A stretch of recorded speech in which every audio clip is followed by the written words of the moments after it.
नमस्कार, आप देख रहे हैं मनी सेंट्रल और मैं हूं आपके साथ विशाल शर्मा। अगर आपका पैसा पीपीएफ, सुकन्या समृद्धि योजना, senior citizen saving scheme, NSC या पोस्ट ऑफिस की किसी भी स्मॉल सेविंग स्कीम में लगा है तो आपके लिए जो है बड़ी राहत की खबर है। असल में सरकार ने जुलाई से सितंबर 2026 तिमाही के लिए इन सभी योजनाओं की जो है ब्याज दरों में कोई बदलाव नहीं किया, यानी आपकी बचत पर पहले की तरह ही जो है तय ब्याज मिलता रहेगा और निवेशकों को जो है किसी तरह के झटके का सामना नहीं करना पड़ेगा। लेकिन आखिर किन किन योजनाओं पर अब कितना ब्याज मिलेगा, सरकार ने ये फैसला क्यों लिया और इसका आपकी जेब पर क्या असर पड़ेगा, आइए आसान भाषा में पूरी खबर को समझते हैं। पूरी चर्चा में शामिल होने के लिए हमारे साथ मौजूद है हमारे सहयोगी प्रवीण शर्मा सर। सर, आपका मनी सेंटर में बहुत स्वागत है। धन्यवाद। तो आज के शो में सबसे पहले सरकार ने जो है छोटी बचत स्कीमों को लेकर जो अहम फैसला लिया है उसको समझने की कोशिश करेंगे। इसके बाद बाइक और स्कूटर वालों के लिए होने वाले जो है बड़े बदलाव उनको समझने की कोशिश करेंगे और अंतिम में आरबीआई की वार्निंग को भी डिकोड करेंगे। तो चलिए बिना देर किए फटाफट करते हैं मनी सेंटर की शुरुआत। सरकार ने जुलाई सितंबर तिमाही यानी फाइनेंशियल ईयर 2026-27 की दूसरी तिमाही के लिए स्मॉल सेविंग स्कीम्स जैसे public provident fund, post office की एफडी, सुकन्या समृद्धि योजना की ब्याज दरों में कोई बदलाव नहीं किया। यह लगातार 10वीं तिमाही है जब ब्याज दरों में कोई बदलाव नहीं किया गया है।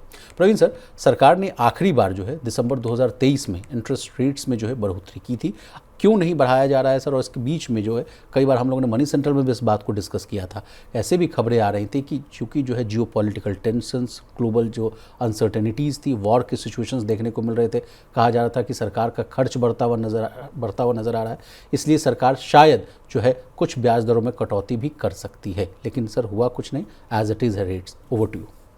नहीं, देखिए, जैसा आपने इंट्रोडक्शन में भी इस बात को रखा कि एक बड़ी राहत दी है जो करोड़ों जो सेवर्स हैं, जो पैसा अपना बचाते हैं, और ख़ास तौर पर अगर आप टीयर 2, टीयर 3 शहरों और कस्बे और गांव देहात को देखेंगे विशाल, तो वहाँ पोस्ट ऑफिस की स्कीमों, पीपीएफ हो गया या सुकन्या समृद्धि योजना हो गया या इस तरह की केवीपी हो गई, एनएससी हो गई, इन स्कीमों में पैसा लगाने वालों की तादाद जो है वो सबसे ज़्यादा है। रूरल इंडिया को अगर आप देखेंगे तो सबसे ज़्यादा भरोसा पोस्ट ऑफिस की इन स्कीमों पर दिखाई देता है, चाहे एफडी हो या एमआईएस हो, आपका मंथली इनकम स्कीम हो।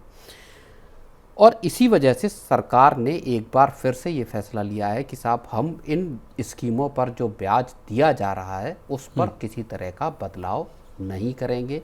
जो ऊंचे इंटरेस्ट रेट मिलते हैं इन स्कीमों में वो यथावत जारी रहेंगे। एक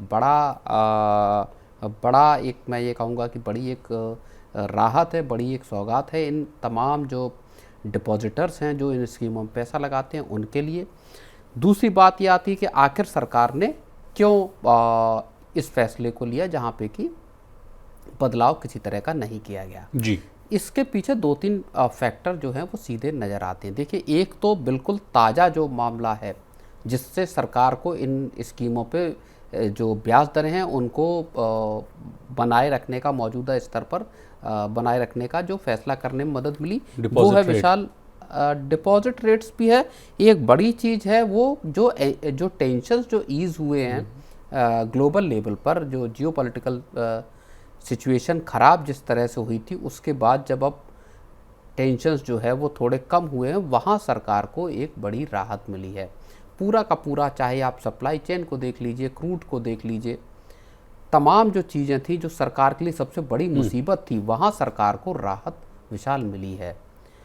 और इस वजह से सरकार के पास अब इस बात का एक फिस्कल मैं कहूँगा कि एक स्पेस इस तरह का है कि जहाँ सरकार अब अगले 3 महीने के लिए भी इन पर ऊंचा ब्याज दे सकती है। एक बहुत बड़ा जो फैक्टर है वो ये है। आरबीआई की भी अगर आप बिल्कुल ताज़ा तरीन जो फाइनेंशियल स्टेबिलिटी जो रिपोर्ट आई है वो भी इसी बात को कह रही है। जो रिजर्व बैंक के गवर्नर हैं वो भी इसी बात को कह रहे हैं कि साहब अब जिस तरह से टेंशन खत्म हुई है, लड़ाई रुकी है, वो अब हमारे लिए एक तरह से जो बैलेंस है उसमें अब एक पॉजिटिव जो फैक्टर्स हैं उनका पड़ला भारी होता हुआ दिखाई दे रहा है। चलिए सर, आपके जो संबोधन में जो आपने बातें कही उससे अगला प्रश्न ये उठता है कि चीज़ें अब चलिए मान लीजिए सब चीज़ जो है थम सी गई, चीज़ें बेहतरी के रास्ते पर है, तो अगली तिमाही के लिए मेरा आपसे प्रश्न है कि सर 8.25 मान लीजिए अभी मिल रहा है, सबसे उच्चतम 8.2, माफ़ कीजिएगा। बिल्कुल। तो क्या आने वाले समय में अगली तिमाहियों में ये 8.2 बढ़कर 8.59 भी हो सकता है जब चीज़ें सब कुछ दुरुस्त हो जाए? नहीं, मुझे ये जो बात आप कह रहे हैं, ब्याज दरों के बढ़ने के आसार भी विशाल कम हुए हैं। क्यों सर? इसकी वजह ये है कि टेंशन्स का ख़त्म होना, एक सरकार का एक जो बड़ा जो एक बयान आया है वो ये कहता है कि आगे आने वाले आप महीनों में इन्फ्लेशन को नरम होता हुआ देख सकते हैं, जो पिछले अगर आप कुछ महीनों को देखेंगे तो सरकार की और आम लोगों की और रिजर्व बैंक की सबकी सबसे बड़ी मुसीबत ये रही है कि ब्याज जो इन्फ्लेशन के नंबर आ रहे हैं वो लगातार ऊंचे नंबर, बढ़ते हुए नंबर आ रहे हैं। लास्ट जो हमने देखा नंबर वो 3.93 का देखा आपका रिटेल इन्फ्लेशन के मोर्चे पर, और होलसेल का भी 9 के ऊपर नंबर आया। तो अब ये माना जा रहा है कि महंगाई की दरें यहाँ से, जो महंगाई दर है वो यहाँ से घटती हुई नज़र आ सकती है। लेकिन रिस्क सबसे बड़ा महंगाई के मोर्चे पर इस वक्त ये है कि अल नीनो की जो बारिश है जो कम हुई है, और आप जून में देख लीजिए तो लगभग 40% डाउन है। जुलाई में ये माना जा रहा है कि तकरीबन जो, और इसकी वजह से जो खरीफ सीजन की बुआई है विशाल, वो 23% कम हुई है। ओके। मौसम विभाग ये कह रहा है कि जुलाई में भी आपका जो मानसून है वो बिलो नॉर्मल रह सकता है। आप कहना चाहते हैं कि आगे भविष्य में फूड इन्फ्लेशन को लेकर जो है चिंता है? फूड इन्फ्लेशन को लेकर अब चिंता, बाकी सारी चीज़ें ईज आउट हुई हैं, लेकिन एक जो रिस्क फैक्टर है इस वक्त सबसे बड़ा वो दरअसल अल नीनो का है। अगर जुलाई में मानसून ठीक रहा, नॉर्मल के आसपास रहा, और उसके बाद अगस्त और सितंबर 2 महीने और होते, इन 2 महीनों में अगर सोइंग आपकी जो बुआई है उसमें स्पीड पकड़ी, पूरे आप नॉर्थ इंडिया से लेकर मध्य भारत और फिर सदर्न इंडिया की जब हम बात करते हैं, वो एक बहुत बड़ा डिसीसिव पॉइंट होगा कि आखिर आने वाले महीनों में महंगाई कैसी रहेगी। सरकार के पास और पूरे देश के पास जो तमाम तरह के तिलहन और दलहन के जो प्रोडक्शन है, आउटपुट है, वो किस तरह का रहेगा विशाल। Okay sir. तो इस वजह से आरबीआई के पास अब एक स्पेस इस बात का पैदा हुआ है कि वो, और जैसा सरकार ने भी पिछली बार कहा था कि आप सब स्थायी नंबरों को देखिए, आप अस्थायी जो नंबर आ रहे हैं महंगाई के, उसको देखकर आप रेट्स पर कोई फैसला मत कीजिए। इसका मतलब ये है कि अब अगस्त की जो मॉनेटरी पॉलिसी बैठक है और अक्टूबर की जो मॉनेटरी पॉलिसी बैठक है, मेरा अंदाज़ा ये है इस बात को लेकर कि महंगाई दर अगर यहाँ से कम हुई, रिटेल इन्फ्लेशन, तो आप ये मानकर चलिए कि फिर आरबीआई कम से कम 2 तिमाही ब्याज दरों में कोई बढ़ोतरी नहीं करेगा। Okay sir. सर, अब किन किन योजनाओं पर कितना ब्याज मिल रहा है, ये एक एडिशनल जानकारी हम अपने व्यूअर्स को दे देते हैं। देखिए, पीपीएफ पर जो है 7.1% का सालाना जो है ब्याज मिल रहा है।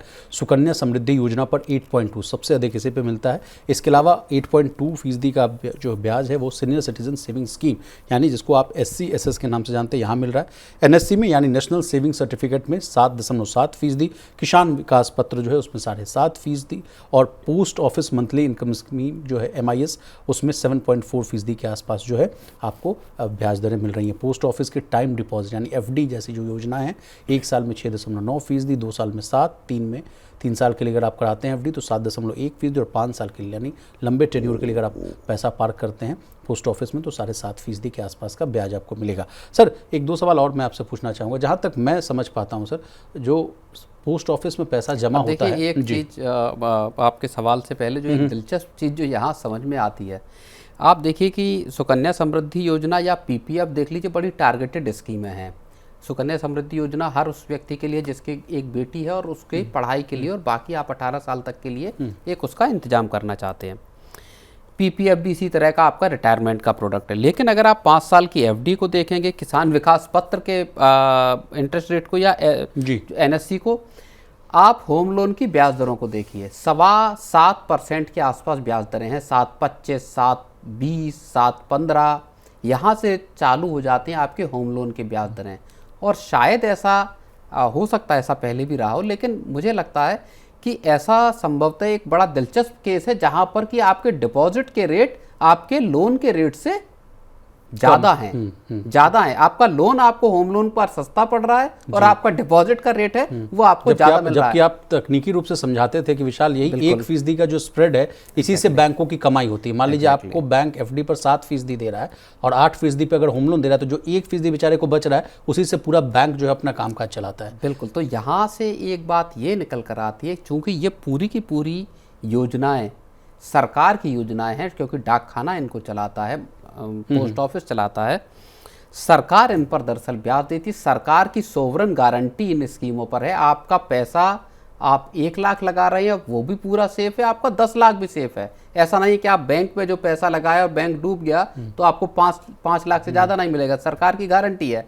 तो जो जितना भी आपका छोटा मिडिल क्लास का तबका, जितना भी कम इनकम का तबका है, दरअसल ये सारी स्कीमें उसको टारगेट करके लाई गई हैं और इसीलिए सरकार इन पर ब्याज दरों को इस लेवल पर रखे हुए जहाँ पे कि इस जो तबका है उसको कम से कम महंगाई और कमाई के मोर्चे पर एक ये भरोसा रहे कि साहब मेरा पैसा इकट्ठा हो रहा है। सर, पोस्ट ऑफिस में जो पैसा जमा होता है उसका इस्तेमाल अधिकतर रूप से जो है केंद्र सरकार खुद करती है, चाहे वो हो विकास कार्य के लिए करना हो, इंफ्रा के लिए करना हो, केपेक्स के लिए करना हो। तो इस स्टोरी से ये भी तो समझा जा सकता है कि सरकार को भी अच्छा खासा पैसा मिले, इसलिए उस रकम को जो है या उस ब्याज दर को ल्यूक्रेटिव रख रही है ताकि उनके पास भी अच्छा खासा पैसा है। हाँ बिल्कुल, इस बात को साफ तौर पर समझा जा सकता है कि सरकार को लॉन्ग टर्म जो कैपिटल चाहिए आपके जो सरकार के पास बना रहे, तो आप समझिए सुकन्या समृद्धि का लंबे वक्त की पूंजी है आपके पास। एक बार आप खाता खोल लेते हैं तो फिर आपका जो टेन्योर है उस तक आप उससे विड्रॉ नहीं कर सकते। इसी तरह पीपीएफ है। फिर आपके एनएससी केवीपी के भी एक टेन्योर डिसाइडेड है। 5 साल की अगर आप एफडी कर रहे हैं जिस पर 7.5% का ब्याज है, तो आप 5 साल के लिए कम से कम, तो सरकार को दरअसल लॉन्ग टर्म की जो कैपिटल है वो इन्हीं स्कीमों से हासिल होती है। तो अच्छी खबर ये है सर कि अगर किसी के पास पार्क्ड पैसा है या बचा हुआ पैसा है तो वो अभी जो है 3 महीने में फटाफट जो है एफडी बुक करा लें, ऊंचे दर पर आराम से एफडी बुक हो जाएगी। नहीं सर? नहीं बिल्कुल, आप न केवल एफडी, आप किसान विकास पत्र ले सकते हैं, एनएससी ले सकते हैं, एमआईएस ले सकते हैं। सब पे अच्छा ब्याज मिल रहा है। तमाम तरह की स्कीमें हैं। अच्छा ब्याज मिल रहा है। चलिए आगे बढ़ते हैं सर। क्या आने वाले समय में आपकी बाइक और स्कूटर पहले से ज़्यादा माइलेज देंगे? क्या पेट्रोल का खर्च कम करने के लिए सरकार अब 2 पहिया वाहनों पर भी जो है सख्त नियम लागू करने जा रही है? दरअसल कार और ट्रकों के बाद अब मोदी सरकार जो है मोटरसाइकिल और स्कूटर के लिए भी जो है कैफे नॉर्म्स लागू करने की तैयारी में। अगर ये योजना लागू होती है तो अप्रैल 2028 से कंपनियों को जो है ज़्यादा माइलेज और कम प्रदूषण वाले जो है 2 पहिया वाहन बनाने होंगे। आखिर क्या है ये नियम, क्यों लिया जा रहा है ये बड़े फैसले और इसका आपकी जेब पर क्या असर पड़ेगा, आइए प्रवीण सर से समझने की कोशिश करते हैं। सर, अब तक जितनी बार हम लोगों ने कैफ़े 3 नॉर्म्स की डिस्कशन की उसमें तो ये देखा कि 4 व्हीलर्स जो है इनके टारगेट में आते हुए दिख रहे हैं, लेकिन ऐसी क्या ज़रूरत आन पड़ गई सर कि आज की जो ब्रेकिंग खबर ये आ रही है कि अब 2 व्हीलर्स भी जो है इनके अंडर आते हुए दिखेंगे? और इसका अगर ये आए तो क्या जो समस्या हम लोग डिस्कस करते थे 4 व्हीलर्स की ऑटो इंडस्ट्री के लिए, क्या वो समस्या 2 व्हीलर्स की ऑटो इंडस्ट्री के भी आएगी? नहीं, निश्चित तौर पर जो समस्या या जिस एक परेशानी से 4 व्हीलर इंडस्ट्री गुजरी, जब कैफ़े 3 नॉर्म को लेकर बड़ी रस्साकसी भी चली, क्या नॉर्म बने, किस तरह के बने, पूरा का पूरा जो ऑटो सेक्टर है वो 2 धड़ों में बट गया है। एक छोटी कारों बनाने वाली मारुति, लंबाई चौड़ाई सब नापने लग गए। बिल्कुल, और दूसरी तरफ बाकी की टाटा मोटर्स और महिंद्रा और बाकी की कंपनियां। ऐसी सिचुएशन मैं कहूँगा इस तरह की तो नहीं जहाँ पर कि इंडस्ट्री 2 धड़ों में बढ़ जाए, क्योंकि यहाँ छोटी बाइक बनाम बड़ी बाइक जैसा कोई मसला है नहीं।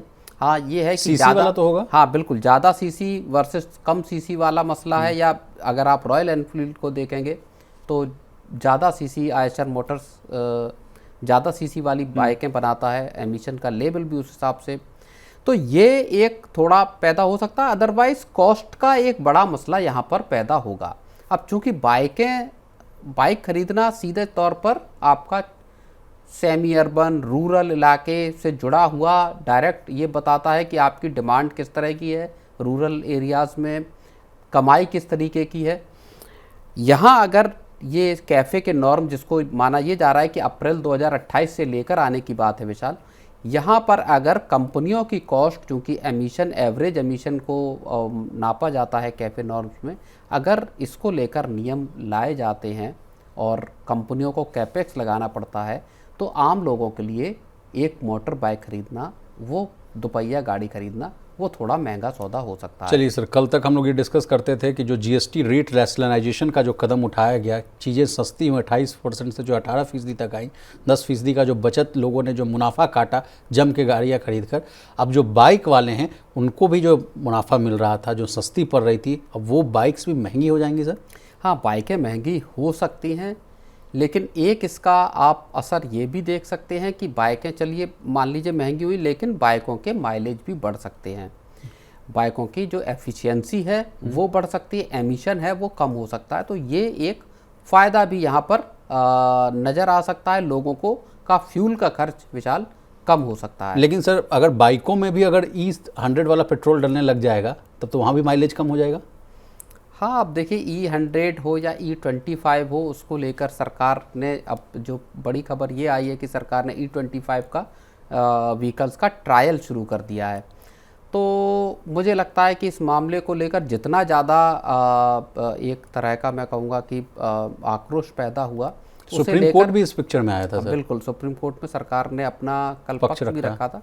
तो अब सरकार भी बहुत फूंक फूंक के कदम रख रही है कि ऐसा न किया जाए जिसमें कि तमाम तरह के लिटिगेशन या कानूनी उसका रास्ता खुले। चलिए सर, अब कुछ 2-4 पॉइंट है सर कि सरकार ये कदम क्यों उठा रही है। तो इसके पीछे ये तर्क दिया जा रहा है कि पेट्रोल की जो खपत है उसको कम करना है। कहा जा रहा है सर कि भारत में हर साल जो है करीब 42.6 मिलियन टन पेट्रोल की जो है वो खपत होती है। तो इससे लगभग कहा जा रहा है कि 1/3 पेट्रोल सिर्फ बाइक और स्कूटर इस्तेमाल करते हैं। तो अगर 2 पहिया वाहन ज़्यादा अगर माइलेज देंगे तो देश की पेट्रोल की खपत है वो कम होगी।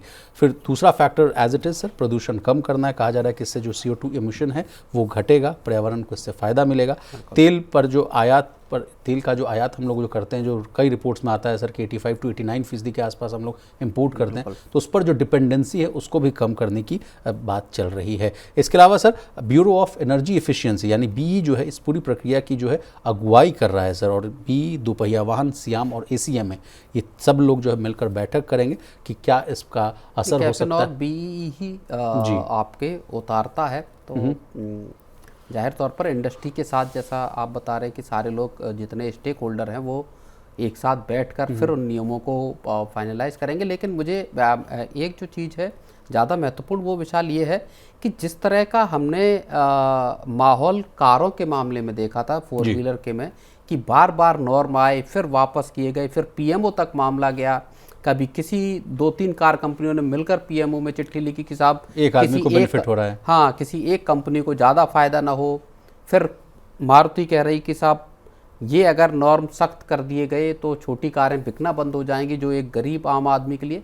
मुझे लगता है कि एक बार प्रॉपर कंसल्टेशन के साथ, प्रॉपर आप सारे स्टेक होल्डर्स को एक साथ बिठाकर उसके बाद अगर इन नॉर्म्स को फाइनलाइज किया जाएगा तो बहुत सारी जो आगे की जो गड़बड़ियां हैं या जो रार मचती है उस सबसे बचा जा सकता है। एक और बात आप समझा रहे थे सर, जब वो हम लोग 4 व्हीलर्स वाली बात डिस्कस करते थे, आप कहते थे कि विशाल मैन्युफैक्चरिंग प्लांट्स अगर तुम देखोगे तो वहाँ बड़े पैमाने पर चीज़ें बनती रहती हैं, वहाँ सब पूरा सेट पैरामीटर्स होता है। तो अगर कोई चेंजेस अगर गवर्नमेंट की तरफ से किया जाता है तो तुरंत उतना एप्लीकेबल करना वहाँ पे बहुत थोड़ा डिफिकल्ट हो जाता है। तो उस टाइप का भी अड़चन 2 व्हीलर्स के सेगमेंट में देखने को मिलेगा। पूरा का पूरा इंजन की आपकी जो रिफाइनिंग, एक तरह से मैं अगर कहूँ रिफाइनिंग की जो कैपेसिटी है इंजन्स की, वो आपको यहाँ पर बदलनी पड़ती है। फिर R&D टेक्नोलॉजी कैलिब्रेट करने पड़ते हैं आपको अपने इंजन्स को, जो कि आपके जो एमिशन के नॉर्म्स हैं उनको फुलफिल कर सकें।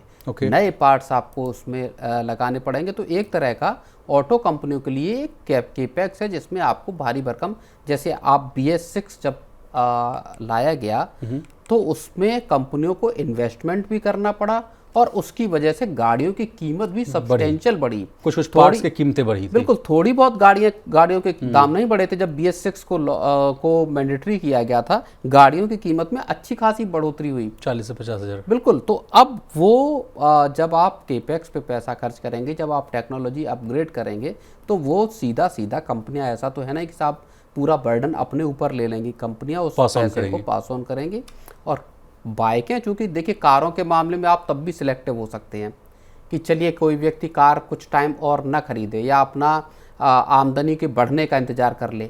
बाइकों के मामले में ऐसा है कि पहले साइकिलें इस्तेमाल होती थी जिस तरह से एक बेसिक ज़रूरत थी, अब मोटरसाइकिल या स्कूटर एक बेसिक नेसेसिटी है। गांव देहात तक जाइए, लोगों के कामकाज का सबसे बड़ा सहारा मोटरसाइकिल है जी। ऐसे में अगर यहाँ जो एक बूस्ट पिछले साल सरकार ने दिया, बूस्टर डोज जो जीएसटी कटौती के तौर पर, वो कहीं बेमानी ना हो जाए, इन नियमों को सख्त अगर ये नियम लेकर आए गए तो सर इससे अगर इस खबर से अगर गुड पॉइंट निकाल पाएँ तो मान लीजिए किसी को खरीदना हो बाइक वाइक तो भी फटाफट खरीद नहीं, ले। लेकिन देखिए इसमें अभी एक चीज़ है, अप्रैल 2028 से लागू करने की बात है, तो अभी टाइम है, अभी बहुत वक्त कंसल्टेशन में लगेगा। अभी ये एक प्लान के चरण में है जहाँ पे कि इस पर विचार विमर्श शुरू हो रहा है, उसके बाद ड्राफ्ट एक तैयार किया जाएगा, तो वो एक लंबी प्रक्रिया है। लेकिन सर दिल्ली जैसे शहरों में जैसा हम लोग रह रहे हैं, आप रह रहे हैं सर, वहाँ तो न्यू ईवी जो पॉलिसी आ गई वहाँ तो थोड़ा दिक्कत मच जाएगी। अब कहा जा रहा है कि 28 से तो फिर रजिस्ट्रेशन ही नहीं होगा पेट्रोल वाले बाइकों वाइकों का। हाँ बिल्कुल, ये बात है कि यहाँ ईवी, लेकिन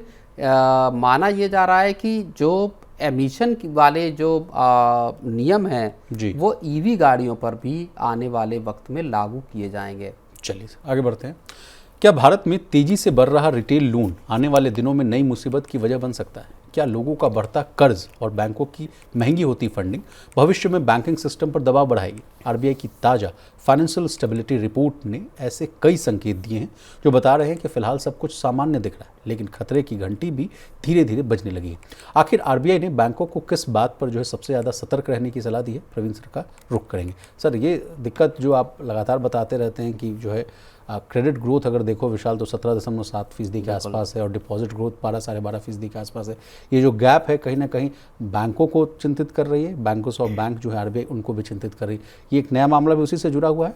नहीं बिल्कुल, आरबीआई की जो फाइनेंशियल स्टेबिलिटी जो रिपोर्ट आई है ताज़ा, उसमें बैंकों का दरअसल एक बैंकों पर और एनबीएफसीज पर दोनों पर आरबीआई का एक स्ट्रेस टेस्ट भी हुआ है। इसमें जो तमाम आरबीआई की रिपोर्ट है उसके साथ, और उसमें बैंकों की रिपोर्ट हालांकि अच्छी आई है कि साहब रेजिलिएंट हैं भारत के बैंक, जो कैपिटल एडुकेसी है या पूंजी की जो ज़रूरत है वो कैपिटल उनके पास न सिर्फ बैंक बल्कि एनबीएफसीज भी इसमें शामिल हैं। हेल्दी एक चीज़ है, एनपीएस कम हो रहे हैं। लेकिन एक बड़ा जो आरबीआई ने एक जो बड़ी चीज़ फ्लैग की है अपनी इस रिपोर्ट में, वो है आपके गोल्ड लोन और रिटेल लोन। और इसमें यह कहा गया है कि भारत में जो हाउस होल्ड डेट है या हाउस होल्ड जो बोरोइंग है वो लगातार बढ़ती चली जा रही है उसमें, और ये टोटल जो रिटेल लोन है उसका 58% से ज़्यादा निकल गया है, 58.4% पे पहुंच गया है जी। और अगर आप हाउस होल्ड डेट जीडीपी के हिसाब में देखेंगे तो 45.5% के आसपास पहुंच गया है। तो ये एक तो चीज़ ये है कि आपके हाउस होल्ड में का जो लोन है उसमें आपका जो प्रोडक्टिविटी वाला लोन है या उसमें जो आप घर के लिए जो एक लोन लेते हैं जिसको ये माना जाता है कि आप एक असेट क्रिएट कर रहे हैं, उससे ज़्यादा हिस्सा दरअसल या हिस्सा जो है वो आपका कंजम्पशन वाले जो लोन है यहाँ पर बनता हुआ नज़र आ रहा है, जिसमें आपका रिटेल लोन हो गए, जिसमें आपके गोल्ड लोन हो गए, पर्सनल लोन हो गए या आपके क्रेडिट कार्ड से जुड़े हुए खर्चे हो गए। तो ये यहाँ पर अगर स्लिपेज होते हैं, यहाँ पर अगर एनपीएस बनते हैं, गोल्ड के प्राइसेस गिरते हैं, तो ये एक बड़ी चिंता पैदा हो सकती है। सर आपसे समझना चाहेंगे जो आप हाउस होल्ड बोरोइंग्स की बात कर रहे हैं, ये होता क्या है सर? इसको अगर आसान भाषा में हम लोग समझें। नहीं, किसी एक परिवार पर का लिया गया खर्च, सॉरी कर्जा। ओके। अब मान लीजिए किसी के पास 100 रुपए का किसी का कर्जा है, उसमें अगर होम लोन का हिस्सेदारी मान लीजिए 60 रुपए की है और 40 रुपए बाकी के कर्ज हैं, जैसे वाइट गुड्स के लिए ले लिया, एसी के लिए ले लिया, फ्रिज के लिए, कार के लिए, बहुत सारे परिवार ऐसे हैं जिनमें कारों का भी लोन है और होम लोन भी है या गोल्ड लोन भी है और होम लोन भी है। तो आप इसको दो हिस्सों में बांट सकते हैं। एक हो गया आपका हाउसिंग लोन और दूसरा हो गया नॉन हाउसिंग लोन। तो हाउसिंग लोन को हमेशा एक अच्छा लोन माना जाता है, इसलिए क्योंकि एक तो जो आप प्रॉपर्टी खरीद रहे हैं आमतौर पर वो अप्रिशिएट करती है, तो किसी भी स्थिति में जो बोरोवर के डिफॉल्ट होने की कंडीशन में भी बैंक का पैसा सेफ रहता है। तो बैंकों के लिए इस तरह के लोन ज़्यादा ठीक रहते हैं अगर आप ड्यू डिलीजेंस करके किसी प्रॉपर्टी पर लोन देते हैं। चलिए सर, बैंकों के लिए अब सबसे बड़ी चिंता क्या है, इन पॉइंट्स को भी समझ लेते हैं। देखिए आरबीआई का कहना है सर कि बैंकों के लिए फंड जुटाना, यानी जो फंडिंग है, अब भी बड़ी चुनौती बनता जा रहा है। पहले बैंकों को जो है सस्ते जो है सेविंग अकाउंट्स या करंट अकाउंट यानी खाता से पैसा मिल जाता था सर, लेकिन अब लोग जो है ज़्यादा ब्याज पाने के लिए अपना पैसा जो है एफडी और जो है सर्टिफिकेट ऑफ डिपॉजिट जो है सीडी जैसे योजनाओं में जो है वो पैसा डाल रहे हैं। इससे बैंकों को जो है फंड जुटाने की जो लागत है यानी जो कॉस्ट ऑफ फंड है वो बढ़ रही है सर। इस पर सीडी पर भी हम लोगों ने भाई बहुत डिटेल स्टोरी की थी, तो ये पूरे मामले को भी समझाइए सर आसान भाषा में। नहीं, बिल्कुल, देखिए बैंकों की समस्या, और जैसा आपने भी कहा कि क्रेडिट ग्रोथ बैंकों की 17.5% से ऊपर है और डिपॉजिट ग्रोथ 12-12.25% के आसपास है। बैंकों के लिए दिक्कत सबसे बड़ी इस वक्त ये हो रही कि किस तरह से आप कैपिटल जुटाएं जिसको फिर आप क्रेडिट के तौर पर दे सकें। अब कासा जो डिपॉजिट हैं आपके करंट अकाउंट और सेविंग अकाउंट के जो डिपॉजिट हैं वो हमेशा लो कॉस्ट डिपॉजिट माने जाते हैं, जहां बैंकों को बहुत नॉमिनल आपको इंटरेस्ट रेट जो है वो देना पड़ता है। इसके बाहर जब आप टर्म जो आपके डिपॉजिट हैं या सीडीज़ हैं, जब आप इनको लेकर आते हैं डिपॉजिट के लिए, यहाँ आपकी कॉस्ट ऑफ फंड्स जो है वो बढ़ते चले जाते हैं जी। और अगर आप पिछले कुछ वक्त में देखेंगे तो बैंकों ने लगातार ब्याज दरों को बढ़ाया है, जबकि रिजर्व बैंक ने पिछले, अगर आप कुछ उसमें देखेंगे तो 125 बेसिस पॉइंट की कटौती की है। तो बैंकों को मजबूरी में अपने जो फिक्स डिपॉजिट हैं उन पर या सीडी पर, वहाँ पर उनको ज़्यादा ब्याज देने के लिए मजबूर होना। सर एक और सवाल है कि कासा घटने का असर ये हो सकता है कि ये भी देखा जाता है कि बैंकों की प्रॉफिटेबिलिटी जो है उस पर भी दबाव देखने को मिलता है। बिल्कुल, तो इससे भी तो संकट बढ़ता है। नहीं, बिल्कुल, देखिए बैंकों की सीधी सी बात है, बैंकों की जो नेट इंटरेस्ट इनकम है एनआईआई वो यहाँ पर, और एनआईएम वो यहाँ पर, दोनों के दोनों प्रेशर में आ जाते हैं। लेकिन एक अच्छी बात यह है प्रवीण सर कि एनपीए की स्थिति ठीक ठाक है। कल भी हम लोगों ने डिस्कस किया था कि 2% के नीचे है,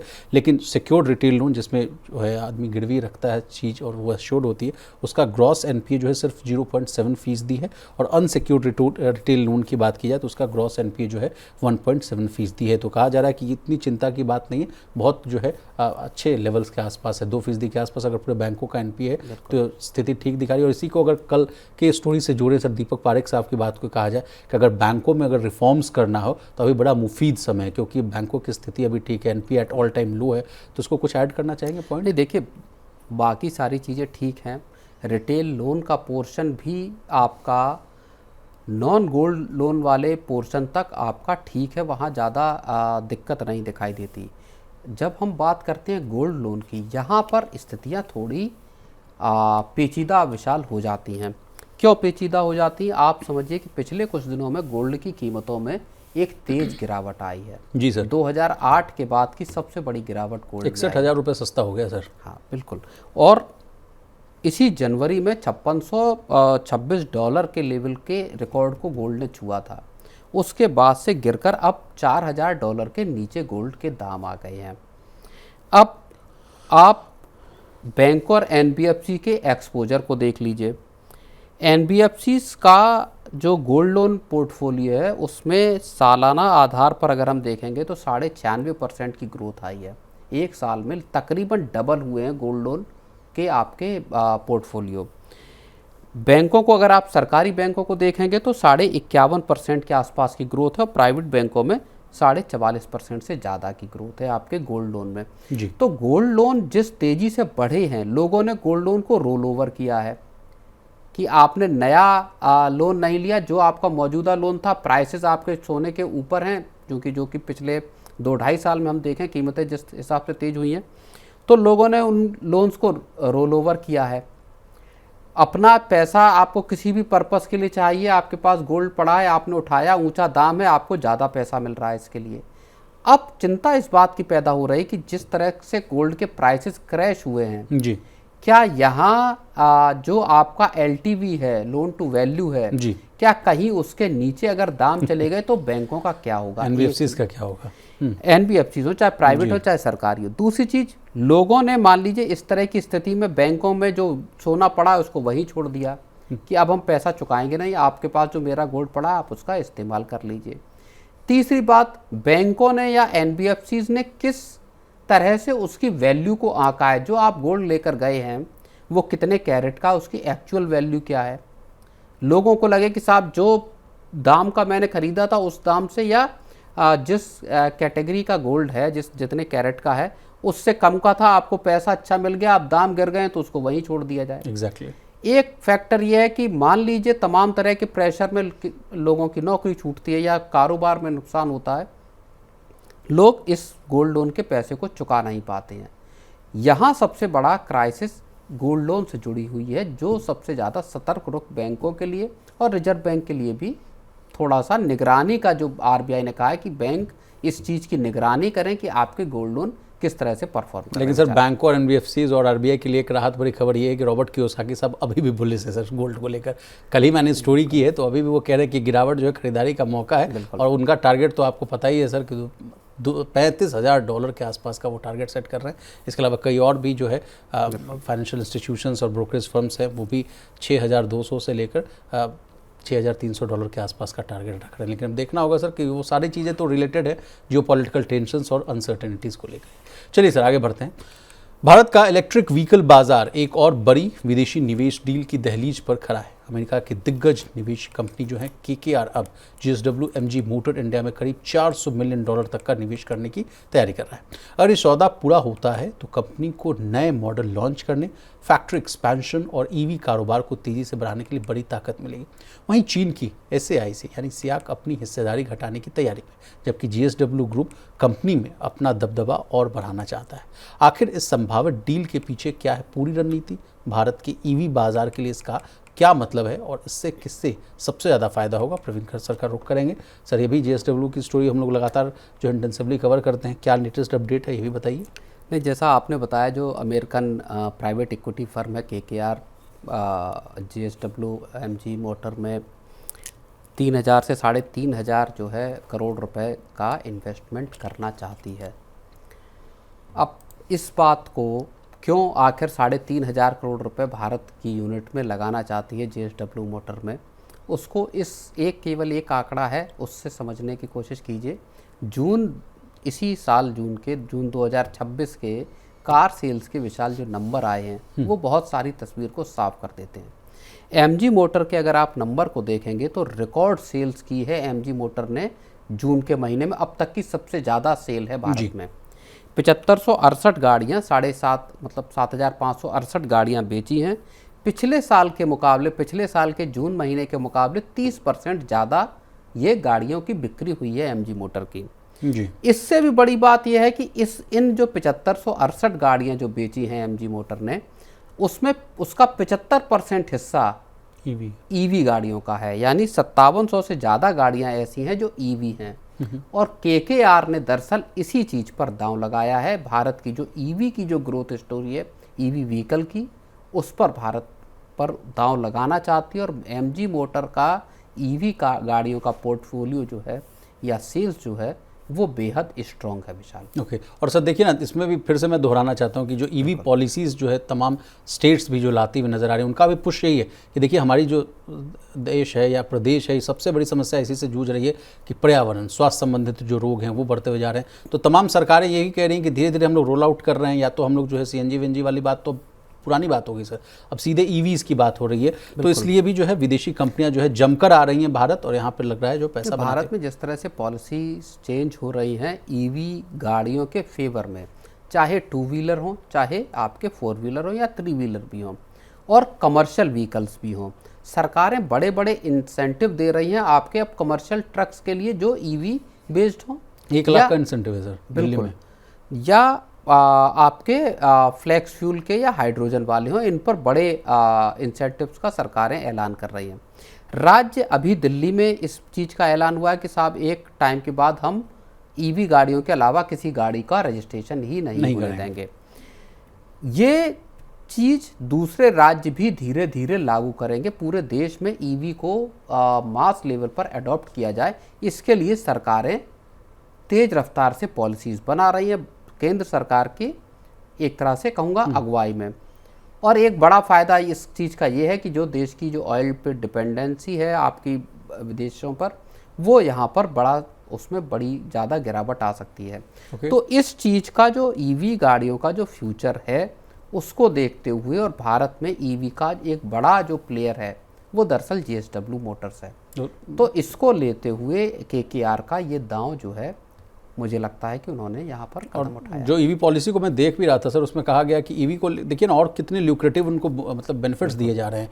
कहा जा रहा है रजिस्ट्रेशन फीस माफ़ हो जाए, तमाम तरह के जितने भी जो खर्चे हैं उनसे आपको जो है मुक्त कर दिया जाएगा। बस सिर्फ आप बता रहे थे कि इंश्योरेंस वाला पैसा लगेगा, बाकी एक्स शोरूम जो कीमत है उस पर आपको गाड़ी मिल जाएगी। 30 लाख तक का अगर कोई गाड़ी है सर, तो उसमें बहुत अच्छे ज़्यादातर गाड़ियाँ 30 लाख के Exactly. भीतर ही आ जाती हैं अगर आप लग्जरी सेगमेंट में न जाएं। और 15,000 करोड़ के आसपास का केंद्रीय माफ़ कीजिएगा, ये मंत्री साहिबा जो हैं वो कह रही थी कि उसका इन्वेस्टमेंट आएगा। क्योंकि इसको अदर साइड ऑफ स्टोरी समझिए सर, खाली ईवी आने से नहीं होगा, ईवी को लेकर जो इंफ्रास्ट्रक्चर डेवलपमेंट्स होंगे उन पर भी जो अच्छा खासा पैसा लगेगा, और वहाँ भी रोजगार और तमाम तरह के डेवलपमेंट की अपॉर्चुनिटीज़ हैं सर। नहीं, बिल्कुल। न केवल देखिए ईवी का के लिए केवल और केवल कार मैन्युफैक्चरर इसमें बड़ा स्टेक होल्डर नहीं है, बैटरी वाले, इसमें बैटरी मैन्युफैक्चरर हैं, इसमें आपका ईवी जो चार्जिंग का इंफ्रास्ट्रक्चर क्रिएट करने वाले जो पार्टीज़ हैं, जो कंपनियां हैं, वो भी एक बहुत बड़ा रोल इसमें प्ले करेंगे। जगह जगह अभी भारत में जो ईवी चार्जिंग इंफ्रा है उसकी नेग्लिजेंस, एक तरह से नेग्लिजेंट जो है वो आपकी पहुंच है ना के बराबर जी। इसमें बड़े विस्तार की गुंजाइश है पूरे देश में। तो जैसे जैसे कारें लोग खरीदते जाएंगे उनके इंफ्रा की भी ज़रूरत बढ़ती जाएगी और वो पूरे देश में फिर उसको अपनाया जाएगा। तो ये एक बड़ा मास जो है वो अपॉर्चुनिटी है इन टर्म्स ऑफ इन्वेस्टमेंट के लिहाज से भी। सर, तो मास अपॉर्चुनिटी है तो सर KKR के अलावा भी कोई और कंपनियां आ सकती है, जैसे अबू धाबी वाले हम लोग कई चीज़ डिस्कशन करते थे, या बहुत जो बड़े धना सेठ हैं वो भी आ सकते हैं भारत के? बिल्कुल, तमाम ग्लोबल जो PE फर्म है, वेंचर कैपिटल फर्म है, वो तमाम इस सेक्टर में, भारत चूँकि दुनिया का दूसरा तीसरा बड़ा कार मार्केट है जी, तो ये जाहिर तौर पर एक प्रॉमिसिंग इन्वेस्टमेंट अपॉर्चुनिटी है बड़े मास लेवल बिजनेसेस के लिए। और सर घरेलू कंपनियों को भी जो है रैंप अप करना होगा अपने आप को, कि वो भी जो है इस जो डिमांड है उनको वो मीट कर सके। बिल्कुल। चलिए प्रवीण सर, आपका बहुत शुक्रिया, आपने कीमती समय निकाला, तमाम विषय को बहुत ही आसान भाषा में विस्तार से समझाने की कोशिश की। तो आज के लिए बस इतना ही। इसी तरह देश, दुनिया और बिजनेस जगत से जुड़ी तमाम ताज़ा तरीन खबरों के लिए बने रहिए हमारे साथ और देखते रहिए मनी9।